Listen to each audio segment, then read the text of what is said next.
इडली सांबार चटणी। हे बघा, हे माझं इडलीचं पीठ काल सकाळी भिजवलं होतं।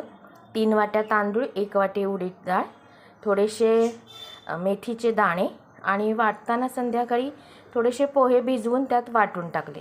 हे बघा कसं हे फुलून आलेलं आहे, तुम्हाला दिसत असेल। आता आपण बनवणार आहे याच्यात इडली। तर आपण हे इडली लावूया। यात आपण घालतोय चवीपुरतं मीठ आणि आता आपण इडली करणार आहोत। हे बघा, तुम्हाला दिसत असेल आपण इडली शिजवायला लावलेली आहे। इडली पात्रामध्ये आपण ते शिजवून घेऊया आता 15 मिनिटात। तयार आहे इडली सांबार आणि चटणी। आज सुट्टी असल्यामुळे हा खास बेत बनवलेला आहे।